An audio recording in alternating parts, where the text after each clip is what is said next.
এবার ৭০,০০০ কলেজ ছাত্রী পাবে ইলেকট্রিক স্কুটি। বিরাট ঘোষণা বিজেপি সরকারের। তৃণমূলের সাইকেল, বিজেপির স্কুটি কবে থেকে কোথায় দেওয়া হবে ভালো করে দেখে নিন এই ভিডিওতে। বাংলার তৃণমূল সরকারের আমলে চালু হয়েছিল সবুজ সাথী প্রকল্প। প্রাক্তন মুখ্যমন্ত্রী মমতা বন্দ্যোপাধ্যায় ২০১৫ থেকে ১৬ সাল নাগাদ শুরু করেছিলেন এই প্রকল্প, যেখানে নবম থেকে দ্বাদশ শ্রেণীর পড়ুয়াদের সাইকেল দেওয়া হতো।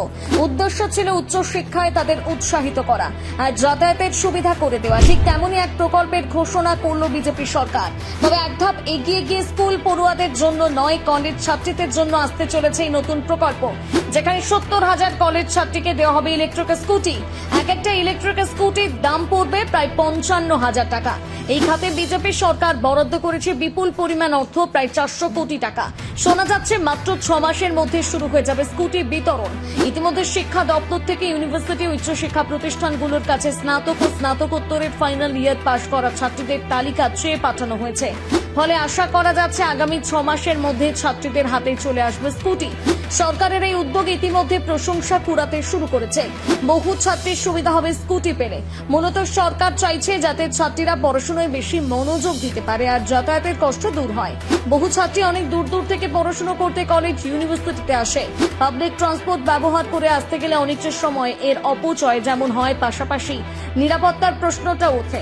শুধু তাই নয়, স্কুটিতে চড়ে আসলে তাদের শারীরিক পরিশ্রম কম হবে, তারা পড়াশোনায় বেশি মনোযোগী হতে পারবে। এখন প্রশ্ন হচ্ছে ইলেকট্রিক স্কুটি কেন? কারণ ইলেকট্রিক স্কুটিতে তেল ভরতে হবে না, ফলে ছাত্রীদের তেল খরচের জন্য কোনো চিন্তা করতে হবে না। শুধু স্কুটিতে চার্জ কমে গেলে বাড়িতে গিয়ে চার্জ দিলেই হবে। ইলেকট্রিক স্কুটিতে চার্জ দিতে গেলে বিদ্যুৎ খরচাও যে খুব আহামরি হয় তা নয়। এর পাশাপাশি আরও একটা বার্তা দিতে চায় সরকার, তা হলো পরিবেশ দূষণ রুখতে সক্রিয় উদ্যোগ নেওয়া। অর্থাৎ ইলেকট্রিক স্কুটিতে একদিকে যেমন জ্বালানি খরচ কম হয়, অন্যদিকে ধোঁয়া হয় না, ফলে পরিবেশের ক্ষতিও হয় না। বিশেষত এখন ভারতবর্ষে জ্বালানি সংকটের এমন একটা সময় এসে হাজির হয়েছে। প্রধানমন্ত্রী নরেন্দ্র মোদীর ঘোষণা অনুযায়ী পেট্রোল, ডিজেল, জ্বালানি যতটা কম খরচ করা যায় ততই দেশের জন্য ভালো। কারণ যুদ্ধ পরিস্থিতির পর পেট্রোল, ডিজেলের দাম বেড়ে যাওয়ায় তা কিনতে ভারতের বিপুল পরিমাণ বৈদেশিক মুদ্রা খরচা হচ্ছে। নরেন্দ্র মোদী অনুরোধ করেছিলেন দেশবাসীকে সেই খরচা যতটা পারা যায় কমানোর জন্য। তাই এই আবহে ইলেকট্রিক স্কুটি দেওয়ার উদ্যোগ নিঃসন্দেহে প্রশংসার যোগ্য। তবে বাংলার বিজেপি সরকার কিন্তু এই উদ্যোগ নেয়নি। এই উদ্যোগ নিয়েছে যোগী রাজ্যের বিজেপি সরকার। অর্থাৎ উত্তরপ্রদেশের ৭০,০০০ কলেজ ছাত্রীকে দেওয়া হচ্ছে ইলেকট্রিক স্কুটি। এই প্রকল্পের নাম রানী লক্ষ্মীবাঈ স্কুটি যোজনা। এরপর বাংলাতে বিজেপি সরকার এই উদ্যোগ নেয় কিনা এখন সেটাই দেখার।